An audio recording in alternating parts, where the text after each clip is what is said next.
Well, here we are, yet another episode of the Omnicast. Of course, this is episode 3, and we're going to get into a little bit of a mixture of things in this episode. You know, I had mistakenly said that last week's episode with the interview with Michael was the last take on Antiseptic Soul. That was the last set of clips from their, well, not clips, but, you know, whole songs from their demo, but in this episode, the first thing we're going to see is the end of Antiseptic Soul, and then, of course, we will begin our, talking about the pincushion, or rather, just pincushion 2020. I keep calling it the pincushion, but that's just a pure mistake. Also, in this, you'll hear some stuff, some comical stuff, like what annoys Michael, and also a little bit of a political discussion on my end. Of course, a lot more of that's going to be coming soon, and yes, I will also be going towards the end of this talking about the top 5 things that happened in WWE in this past week. So I'll probably wrap up the show with that. So with that, a whole lot of stuff to come in this episode. I hope you enjoy. Now, let's get back to the interview with Michael.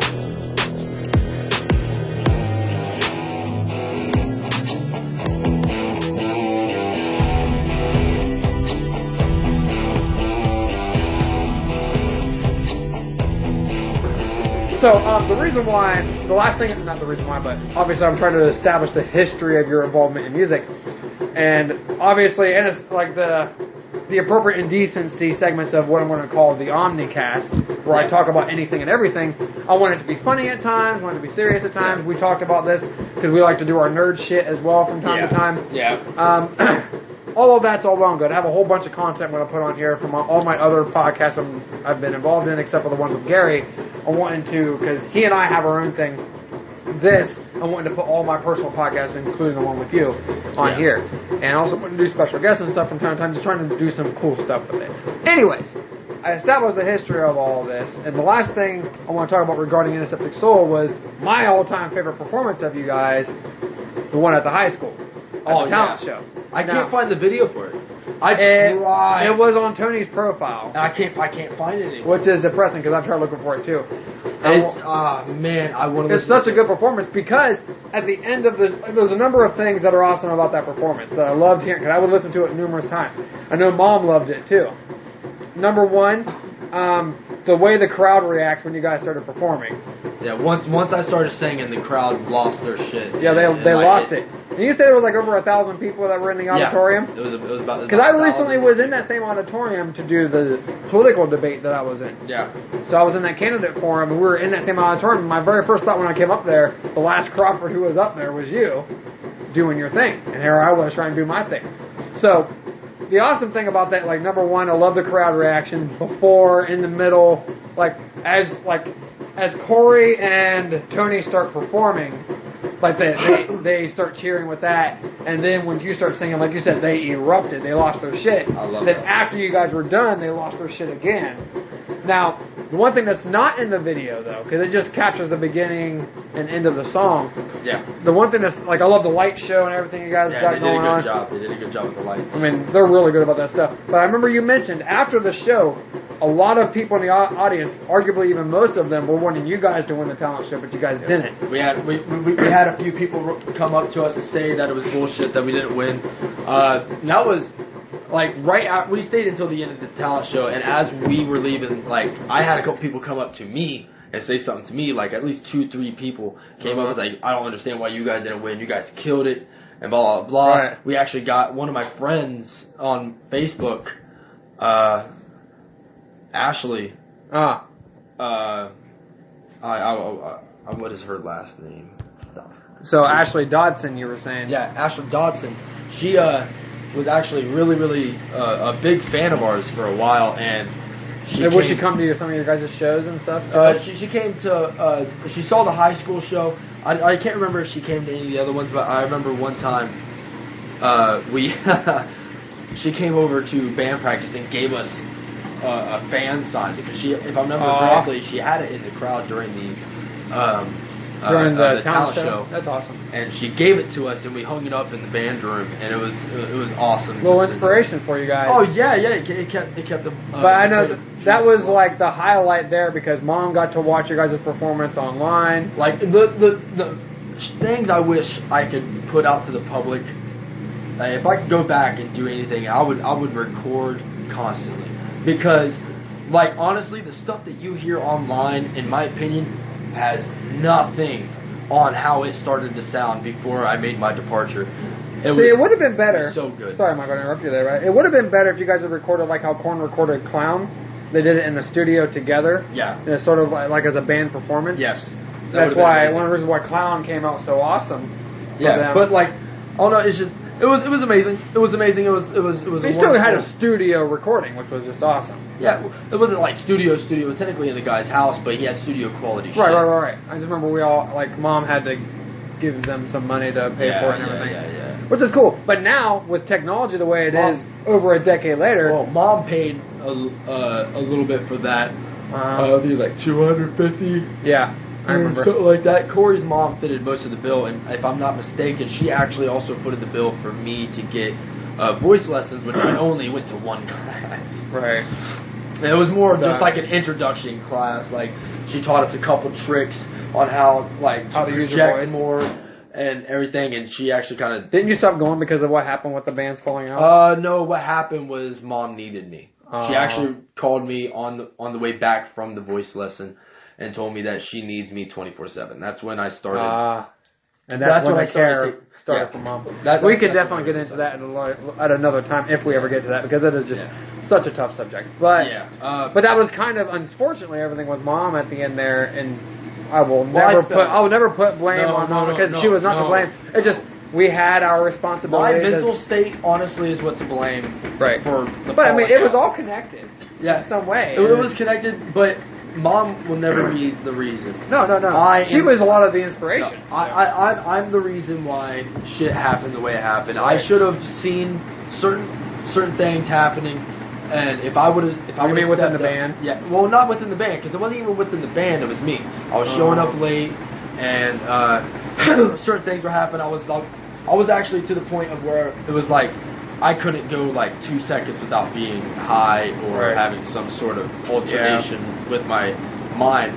I was just in a very, very, very, very bad spot, and there was a lot of stuff going on. But either way, back to something else that we were earlier, but we kind of segued out of it. Sure.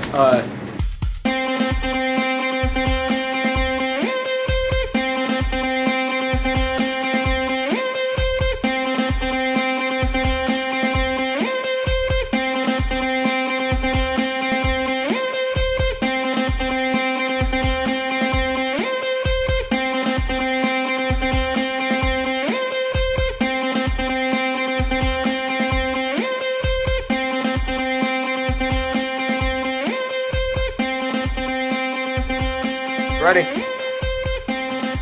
said, are you ready? You're not ready? Thank you, honey. You'll hold that open. Hey! Close the door on me. Sound like a metal Tyrannosaurus Rex is coming in here with that dump truck. Okay. Don't worry, I'll unlock it. I think I already unlocked it. But I'll open it. Freaking tree is in the way. Alright, buddy, go ahead. You can do it. You can do it. There you go. Alright. Yeah!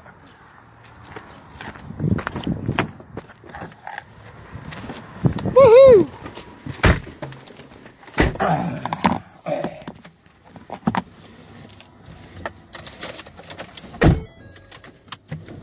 So you kids ready to fight? Why not? You don't want to. That's not an answer, Austin. It's not the answer you need to give. When I say you're ready to fight, you need to say, I'm ready. And you put your dukes up. You don't want a round two? No. You don't want a round two? So you admit I won? Oh, you admit I won? Yeah, that's right. High five. High five for Dad winning. No. No? No high five for Dad winning? Yeah, win. You said I won. No, you didn't. I said, do you admit I won? You said, yeah. You said that twice. No. No? Madison, who do you think won? Between your brother and I. You gotta say it. Austin. Austin? You think Austin won? Yeah. No. Yeah. He didn't win. I did. No. No, you didn't. Yes, I did. No, you didn't. Yes, I did. No.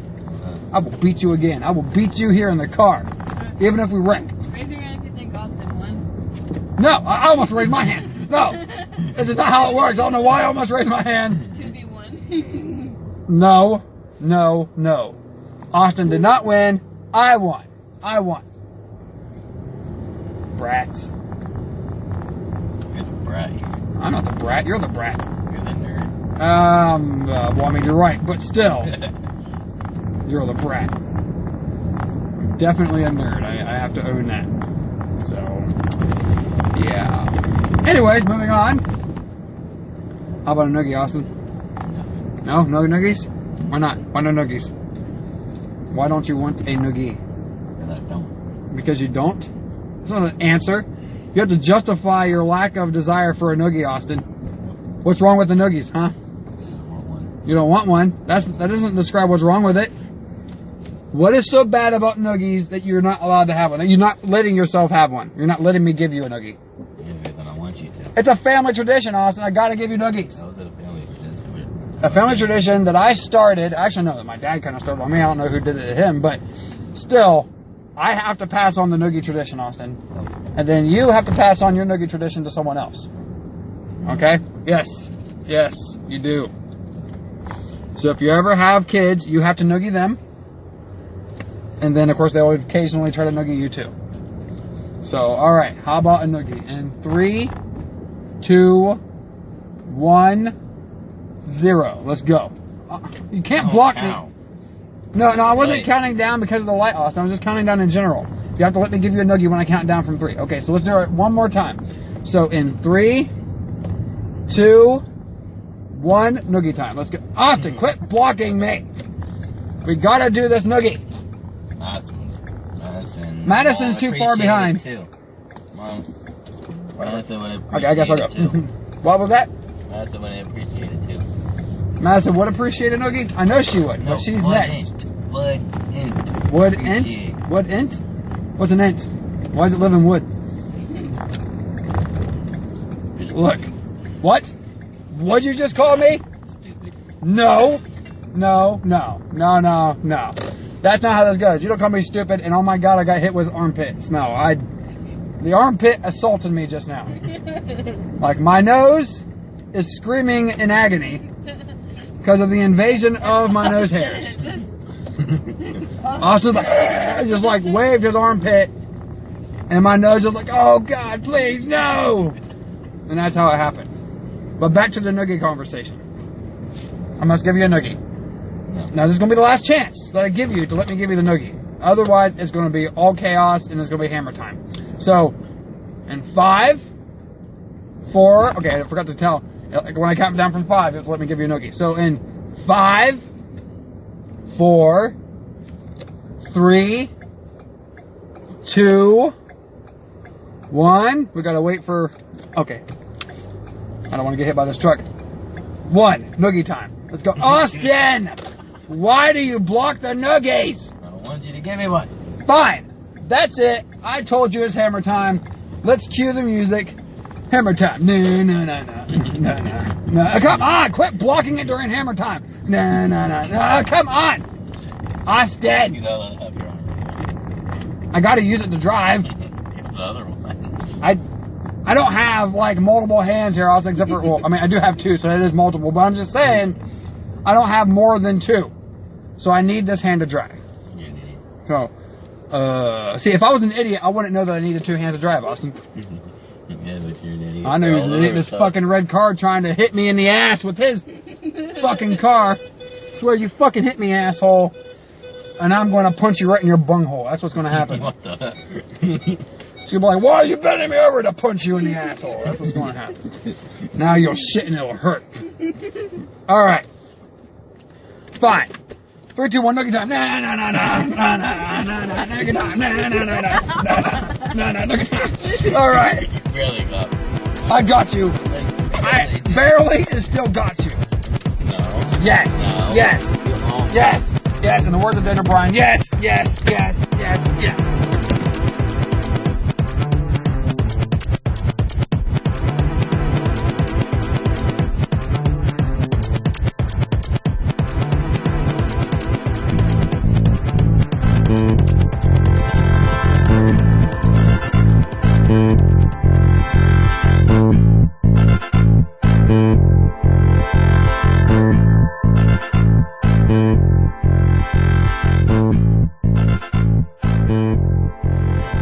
Dakota Access Pipeline and Keystone Pipeline.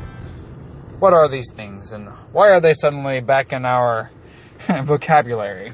Well, recently the newly inaugurated President Biden issued an executive order, or a series of executive orders, to which discontinued the previous executive orders by his predecessor, President Trump. And amongst these executive orders were directives to cease and desist any further activity with respect to the Keystone and Dakota Access Pipelines. I think it's mostly just the Keystone. I'm not sure if he actually addressed the Dakota Access Pipeline, but the big controversy is surrounding the Keystone Pipeline. And there's this controversy around it because supposedly thousands of jobs, I think it's 15,000 jobs was lost, or 50,000, something like that. But the truth is, as has been reported numerous times, back to when President Obama was in office, the jobs that are actually being lost aren't the thousands of temporary jobs. It's actually more the 50 or so permanent jobs. I think it's just 50. It was like the maximum permanent jobs that would be required to manage and keep an eye on this pipeline. And all of this is not even taking into account the fact that the pipeline transfers extremely dirty oil, what's called tar sands oil, for use. And this oil isn't even benefiting us. Number one, it's owned by and distributed by a corporation that is not even American. It's a Canadian corporation. And on top of that, you have the fact that this oil will be going to China long before it even comes to us. So, and not just China, but other third world countries as well. But that's where the demand is. That's where the lion's share of the demand is in China. It's in India. Throughout the third world, where the demand for cars is actually going up compared to here in the States.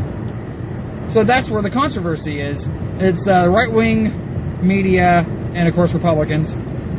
They've come together and tried to make this claim that this is hurting us, that this is anti-American, this ending of the Access Pipeline. But there's three major factors. Like I said, four actually. Number one, there's only a few dozen jobs that are actually being lost in the long term. Only there's thousands of temporary jobs in the process of building it, but only a few dozen jobs that are actually being lost in the long term. Number two, corporation that owns it isn't even American, it's Canadian. Number three, the oil doesn't even come to us. Number four, the oil is extremely dirty. It's actually worse than regular oil because of how it's extracted and how it's broken down. So that's the issue when it comes to these pipelines. The fact is, we need to get away from oil, and we won't even have this controversy anymore. So with that in mind, I thank you all for listening to this, my rant on the pipelines and how it pertains to, or rather doesn't really pertain to any kind of loss of jobs. This is just the reality of this mess that we live in with all this misinformation. It's that people don't even know what they're talking about at the end of the day. And that is, my friends, a very, very unfortunate thing. So, thank you for listening, and we will catch you next time.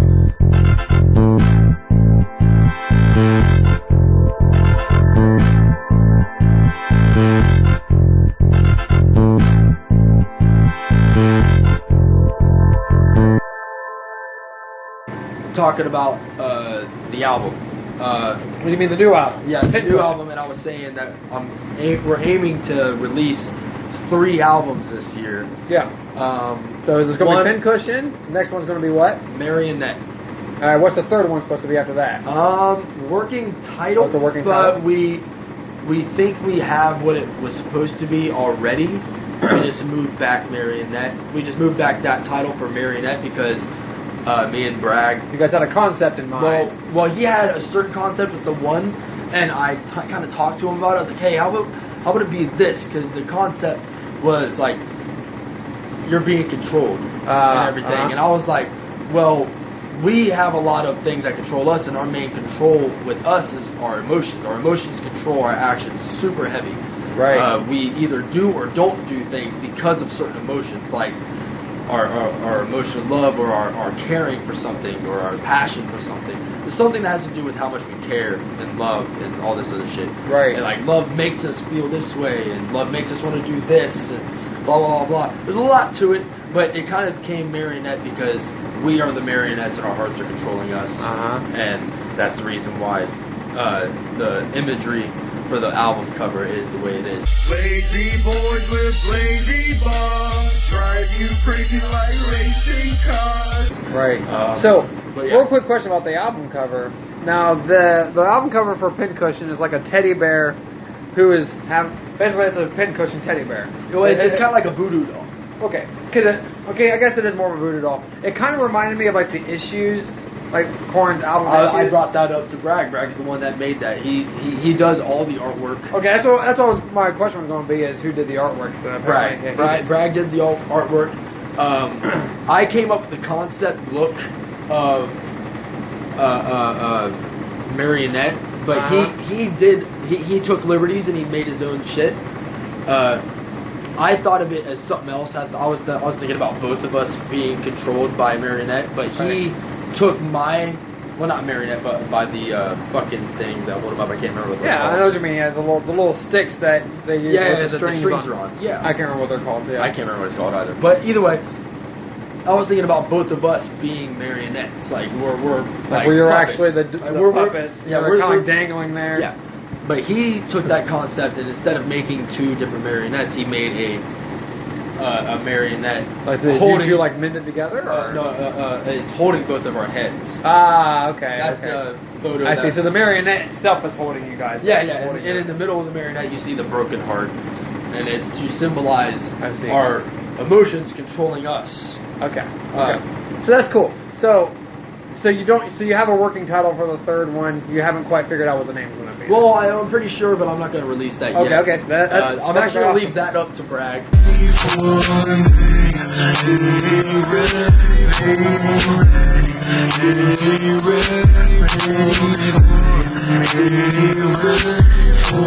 So what's the time frame? Do you guys still have a time frame for Marionette when it's going to come out? Marionette is probably going to drop somewhere around between May and July. It all honestly depends on how fast we're able to record at the time. Because weather's kind of fucked up. I had some situations with my car. Yeah. Plus, Bragg is kind of sick at the moment, so I can't go up there.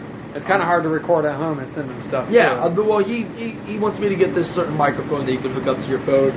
Right. And I'll be able to do effects that with it and stuff, I would imagine. Well, no, you can record kind of like how we're doing on here, but it's like really good quality. Really good quality. It's like studio quality, and he can mix it. I'm sure you can just Google that and find that stuff. Well, yeah. He said there's one for like $40 or some shit like that. Cool.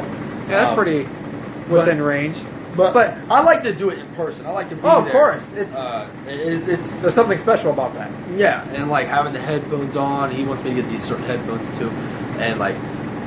Well, a little bit of advice. We have all the songs. Well, a little bit of advice. Here's like a little idea for that. You can have you have two different phones for it, or like your computer. Hook it up like through Bluetooth to headphones. Yeah. And then just record on a microphone with another one. I know you still kind of want to be there in person because it's all about being in that moment. But that's like one idea for. Oh yeah. No. I was actually thinking about doing that. That's just one possibility. Here we come, I'm powered up and I'm made of metal. I'm Digiosa, see you later, homie. Stir macaroni, you can have an apple one, make it lose, no one never lose. Eat a bag of shrews and that dust your castle. So, regarding this, album, the great thing, like I was alluding to earlier, is you had to pay for that studio quality stuff back over 10 years ago. Yeah. Now, with the way technology is, how easily accessible.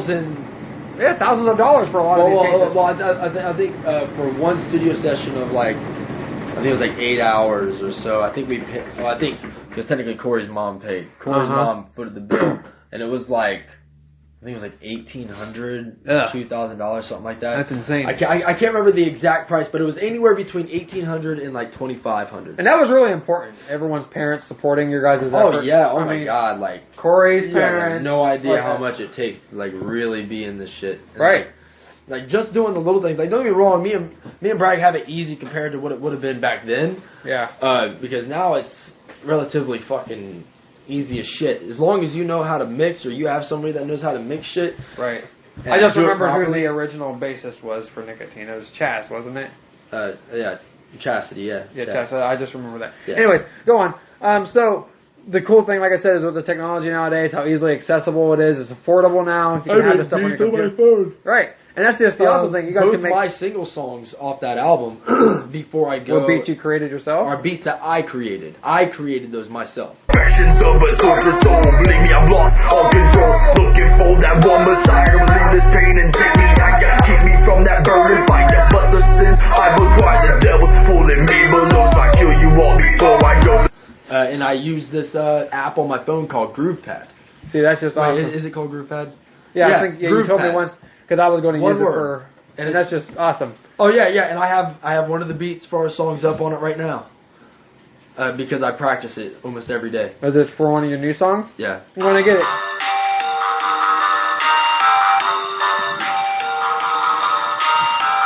And that's all. And that's an exclusive here for like the first few seconds of one of Michael's I'll give you the upcoming name songs. of the song too. That song's called Blunt Therapy Session. One therapy session. A So, very, very, very, very deep song. Like, don't take the name like. because it sounds comical. Well, it sounds comical, but when you listen to this shit, like, So, Pincushion. yeah. Pincushion has a Fucking mixture of both crazy. comedy and seriousness. Well, okay. but you said this next one's going to be a lot more serious. This next one is. Honestly, Pincushion is a bit more serious Oh, I know. than let me pull up the track list. So I'm here, sitting here preparing dinner for my kids while I'm trying Yeah. to listen to you here. So you got this track list here. Now I say there's a lot of comedy because even the serious stuff you have some comedy. And Well, yeah, well, the reason why is because we like to cut through some of the seriousness yeah. with the Make it touch enjoyable. of with the touch of comedy, because we laugh at our pain. We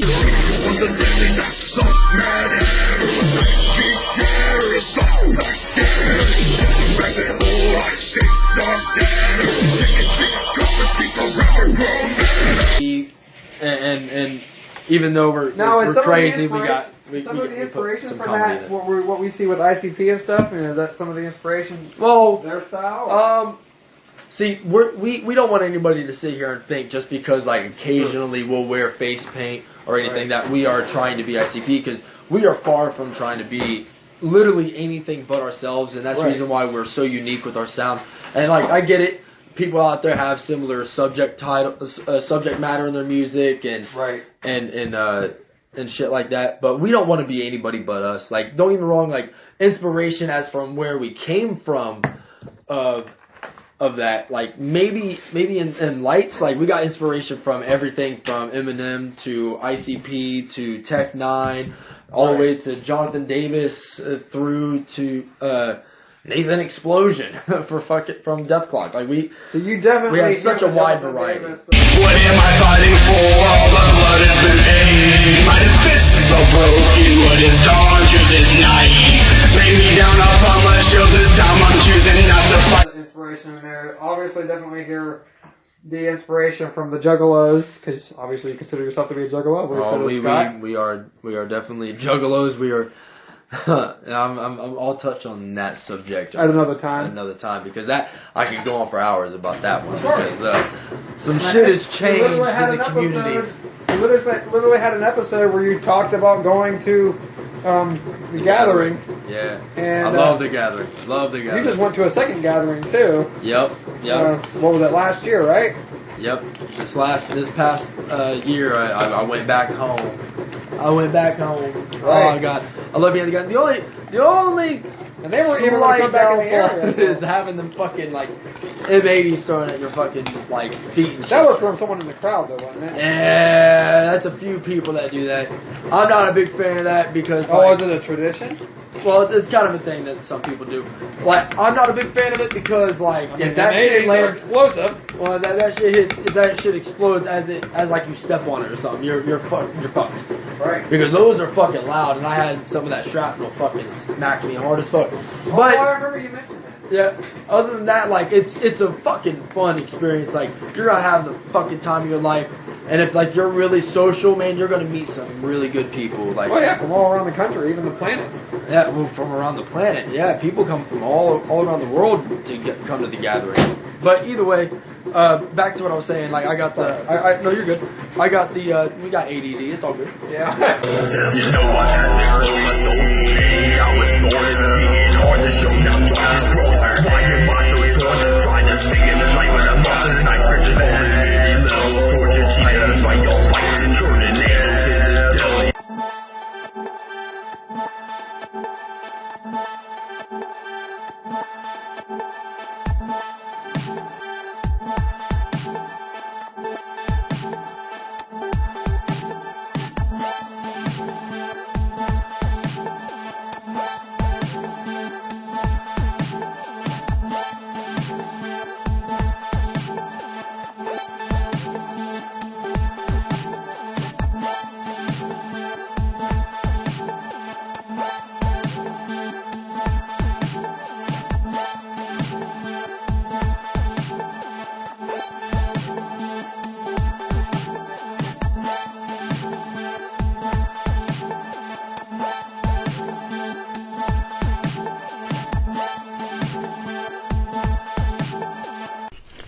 And now, as promised, here we go with my quick top 5 review of what happened in WWE in this past week from February 7th to February 11th, 2022. So, of course, this is in no particular... Actually, no, it is going to be in a particular order. But a lot of things that happened in WWE this week were excellent. And before I get into the top 5, some honorable mentions. LA Knight, his performance on NXT has just been great. I love everything. I liked him when he was Eli Drake in Impact. And, I think he also would have excelled, no matter where he went, to be honest. But I think he's doing really well on NXT. I love his whole story with Grayson Waller. I know a lot of people hate Grayson Waller, but actually I think Waller is a pretty good heel. Also, Dolph Ziggler visiting NXT was great. This whole thing with him and, the son, Braun Breaker, rather, I was going to say the son of Rick Steiner, but him, Braun Breaker, as well as Santos Escobar, this whole story, and then of course Ciampa came in. This whole story, I'm looking forward to it. Looks like it's going to become a fatal 4-way, but we don't know. We don't know for sure. So, it's going to be exciting to see, I believe. Sami Zayn, of course, his whole segment and the Zayn thing, him and Shinsuke Nakamura and Rick Boogs, is obvious that they're going to put the title on Sami Zayn. They're trying to really put over Shinsuke, but unfortunately Shinsuke hasn't wrestled, at all almost, since he's been Intercontinental Champion. I know they did this before. Shinsuke, of course, is just having a good time, and that's all I care about. If he's having fun, then I'm having fun. I love the whole Rick Boogs thing, but unfortunately I think after they take the title off of Shinsuke, we might not see much more of him. So, Toxic Attraction, I love everything about their whole heel stable on the women's division NXT. The women's division NXT is just excellent. And, it's just the top-notch women's division in all of professional wrestling. And just this whole, what you see in NXT and then on SmackDown and Raw, it just goes to show you why WWE has the best women's division on earth. And finally, on honorable mentions here, EO's tag search has been, it's going to be fun. And I'm starting to wonder if we're going to see Kairi Sane or Asuka. Maybe, of course, someone who I don't know for sure, but a lot of wrestling fans out there might know. I don't know. I'm excited to see who it is, and I'm thinking they're probably going to bring someone back who hasn't been seen in a while. Alright, now, on to the top 5, starting with number 5. This incredible match that stole the show on Raw, Austin Theory versus Kevin Owens. A great matchup here. Great way to tell the story for Austin Theory as a guy who's an up-and-comer, a guy who will be main eventing WrestleMania in a couple of years, barring some kind of unforeseen thing. He is just such a good talent. Obviously, so is Kevin Owens. This is just a fun match to watch. If you haven't seen it, check it out. Also on Raw, number 4 here, we see more build for this Becky and Lita story. I know a lot of people out there will disagree with me, and I wanted to mention Bobby Lashley and his stuff, but, this right here, I think is a highlight because, Lita's a legend coming back. It's obvious it's for the Saudi show, but that's fine because I think it's going to be an excellent match. And, I love the story. Lita gets her incredible Lita salt on here, her version of the moonsault. and her lead. I don't know, it's just, she's really awesome to see, and I can't wait to see what happens at Elimination Chamber. Obviously, Becky's going to get the win, but it's still going to be fun to watch. After this, we go to the Creed Brothers versus Grizzled Young Veterans over in NXT during the Dusty Cup. This was an amazing match, probably the best tag team match I've seen on NXT in quite some time. Probably even the best tag team match I've watched in some time. I really dig both tag teams, and both tag teams always give it their all whenever they are out there, and this was just a lot of fun watching the Creed Brothers get their win and advance to the finals of the Dusty Cup. I'm looking forward to next week. Charlotte versus Naomi on SmackDown, the main event of SmackDown this past week. What an amazing match. They had you hanging on the edge of your seat the entire time. And I don't know. This was an awesome way to put over Naomi. I mean, Charlotte obviously got the win, but Naomi looked very strong, is obviously still building towards, I believe, a WrestleMania match between her and Sonya. And I don't know, it's just a lot of fun. And if you haven't seen that match, also check that out. And then finally, the top review here of the top 5 for WWE this past week was RK Bro winning this, I guess you want to call it decathlon against, I wrote it down here, American Alphabet. It's the Alpha Academy, which I am really enjoying Chad Gable as a heel. He's been so excellent. Shush! Or in other words, as he would say, for me calling him excellent, I thank you. I love it. Obviously, little callbacks to Billy Madison, but still, I really enjoyed this whole battle between these two teams, educational-wise, and this, of course, was kind of like a Jeopardy-like segment. It was a lot of fun. I kind of want to go back and watch it again because it was great. So anyways, that's the top 5. I thank you for listening to tonight's show of the Omnicast. A lot of fun stuff in this episode, and hopefully you enjoyed it. We will catch you next week.